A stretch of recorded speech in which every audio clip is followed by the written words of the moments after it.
Alright, so in about 20 hours or so, no, it's probably like 15 or something, but basically at the end of the night, by the time this video goes live, Escanor the 1 Ultimate will be released, and I'm going to be going over, should you summon?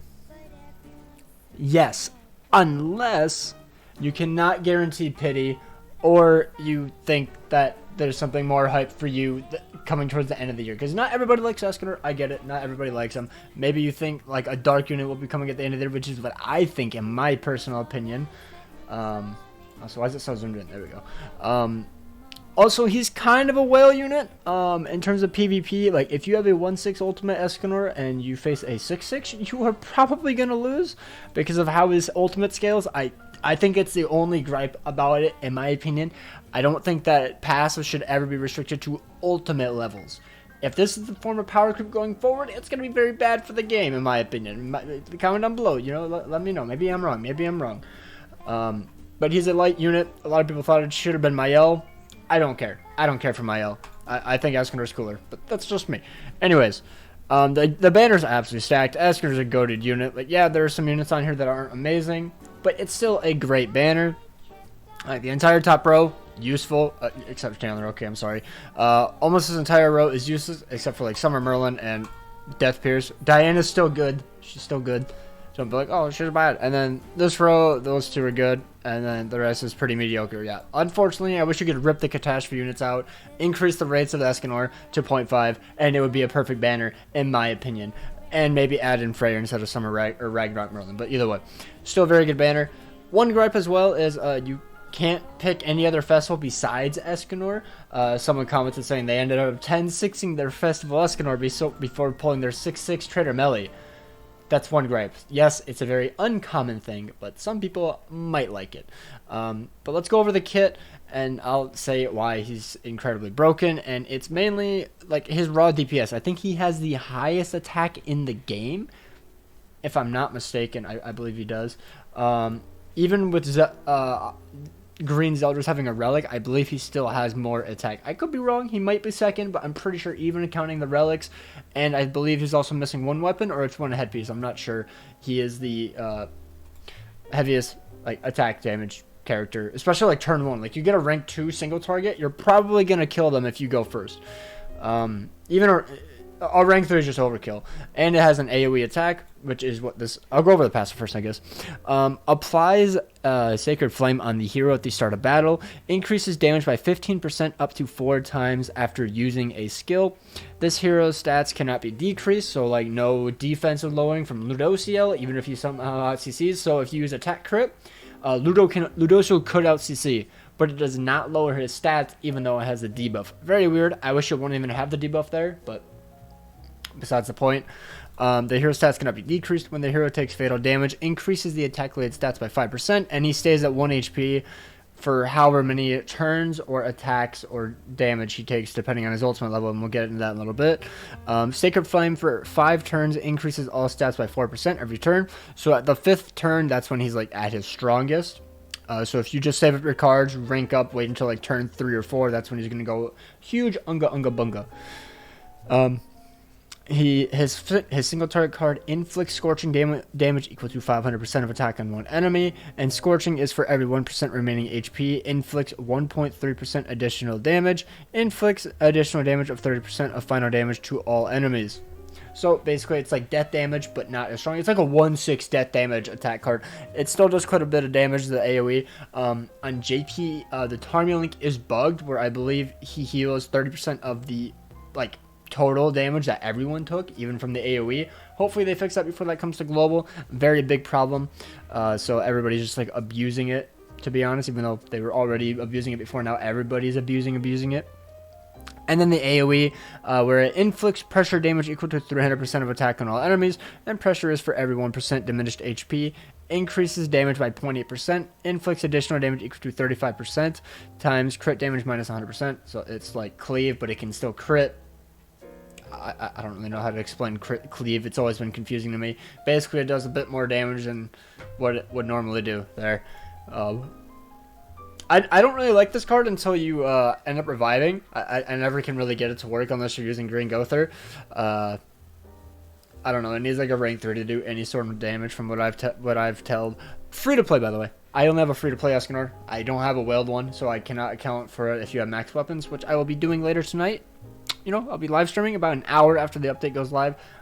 I work, unfortunately. And then inflicts death by burning, damage equal to 500% of attack on all enemies is his ultimate. When the hero dies, removes all effects and resets ultimate move gauge to 0. I think that's incredibly good.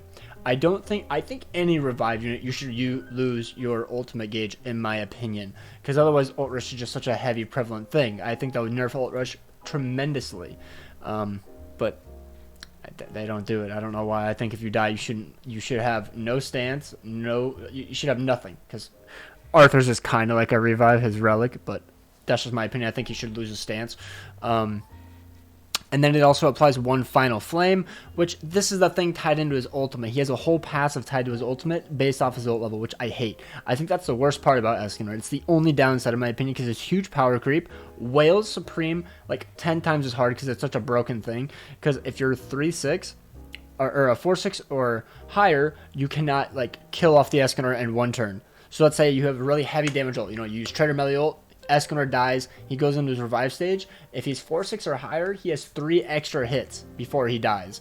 I think I said 4-6. 4-6 or higher. If he's below that, you could just one turn him because he only has 2 flames. So, let's just go through it. The damage is increased death by burning for every 1% remaining HP, increases damage by 0.2%. For every 1% diminished HP, increases damage dealt by 0.2%. It's literally just increases damage by 120%. Somebody calculated it, so yeah, I don't know why they put like a whole paragraph just for that. And then Final Flame fixes the hero's HP at 1. Only Final Flame can be applied on the hero. Taking damage on the enemy's turn due to enemy skill, or after the hero uses a skill, will remove 1 Final Flame. Hero dies when all Final Flames are removed.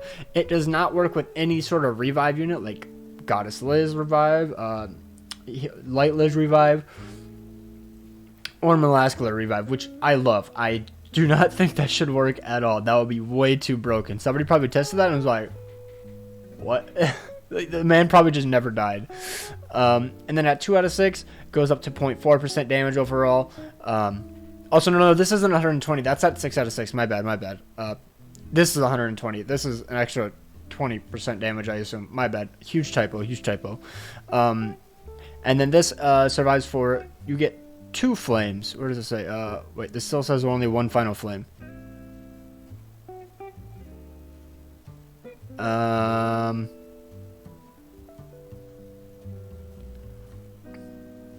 Oh, okay, I see where it says. It says right here. I was looking at the bottom pass. I was like, what is happening? How does this look on your guys' screen? Can you even read it? Probably not. I'm so sorry. I did not realize that y'all could like not even read that shenanigan. My bad.